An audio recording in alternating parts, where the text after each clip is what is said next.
Enamored with the method. The Apostle Paul visited the Greek city of Corinth on his second missionary journey in AD 51. According to Acts 18, he stayed there for 18 months. 3 years after Paul had departed from Corinth, while he was in Ephesus, he heard some troubling news. A prominent member of the church, Chloe, wrote to Paul, or perhaps even traveled across the Aegean Sea, to bring the report that serious divisions had erupted in the church at Corinth. Paul began his letter to the Corinthians by addressing that serious problem. He wrote, "Now I mean this, that each one of you is saying, 'I am of Paul, and I am of Apollos, and I am of Cephas, and I of Christ.'" 1 Corinthians 1 verse 12. Why this division? Paul elaborated on the issue that was dividing the church, which had to do with cleverness of speech. He writes, "For Christ did not send me to baptize, but to preach the gospel, not in cleverness of speech, so that the cross of Christ would not be made void." 1 Corinthians 1 verse 17. The problem in Corinth was not primarily about doctrine, but style. It was not about what was preached, but how it was preached. Ultimately, what divided the church in Corinth was something that the people had embraced from the culture around them. They were enamored by eloquent rhetoric. Scholars who have researched the situation in first-century Corinth say that Corinth was home to a very popular school of Greek rhetoric promoted by a group called the Sophists. The Sophists were itinerant intellectuals who taught rhetoric for a fee. They traveled from city to city, trying to amaze people with their speaking in order to attract paying students. Philosophically, the Sophists were relativists. That is, they were not convinced about the certainty of truth. For the Sophists, then, communication was more about style than substance, which set this school of rhetoric against even the great philosophers Aristotle and Plato. The Sophists were also pragmatists. They contextualized their message to get the results they wanted. They were primarily after personal advancement, applause, status, and the wealth that came with these things. They intentionally chose content and the form of that content which would most please the crowd. Their intent was to build their own personal prestige, and their greatest concern was results, not truth.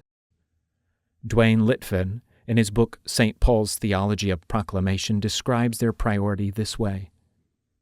The orator began by determining what results he wanted to achieve, and then he shaped his message accordingly. The message was the manipulated variable, and it was up to the orator, by the sheer power of his rhetorical gifts, his training, his experience, to create a message that would produce those results. This group in Corinth was selling what one writer called an applause-generating, consumer-oriented rhetoric. Nothing was more important in Greek culture than the ability to speak in a way that persuaded others. If you could speak with some measure of eloquence, then you were considered to be intelligent, cultured, and high class. In fact, the English word sophisticated comes from the Greek word sophos, which means skilled or wise. Tragically, the believers in Corinth played right into the hands of these teachers and were attracted to those who spoke eloquently. 1 Corinthians 1 says there were some believers who rallied around Apollos. Their slogan was, "We're of Apollos." There were others who were impressed by Paul's ability to speak. Their slogan was, "We are of Paul." Still others claimed Peter or Christ as their favored orator. Paul, however, explained to the Corinthians that they were wrong in being enamored with anyone's speaking style. In 1 Corinthians 1, he said God intentionally wanted to save sinners in a way that would demolish any reason for human pride and wisdom. To accomplish this task, God chose a foolish message, the gospel. Paul writes, "For the word of the cross is foolishness to those who are perishing, but to us who are being saved it is the power of God." 1 Corinthians 1 verse 18. God also chose a foolish method, preaching.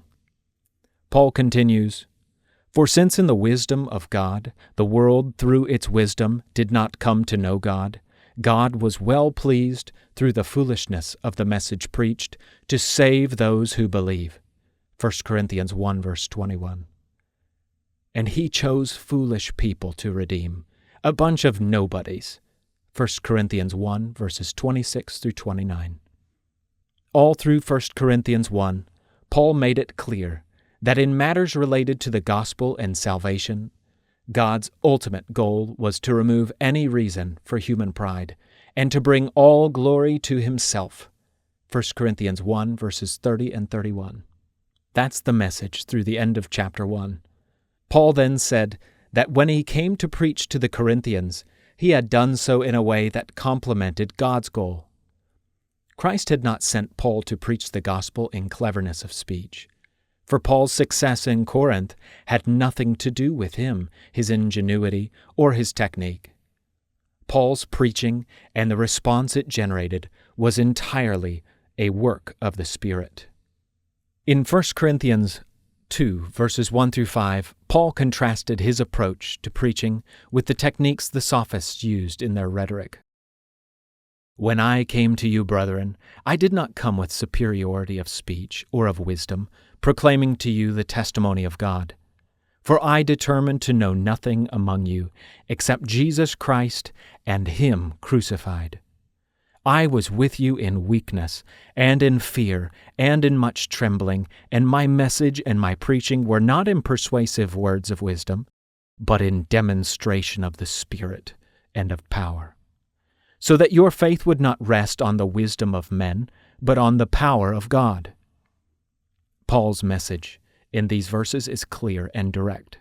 Preaching that exalts God must always be in demonstration of the Spirit and of power. The question is, how do we preach like that?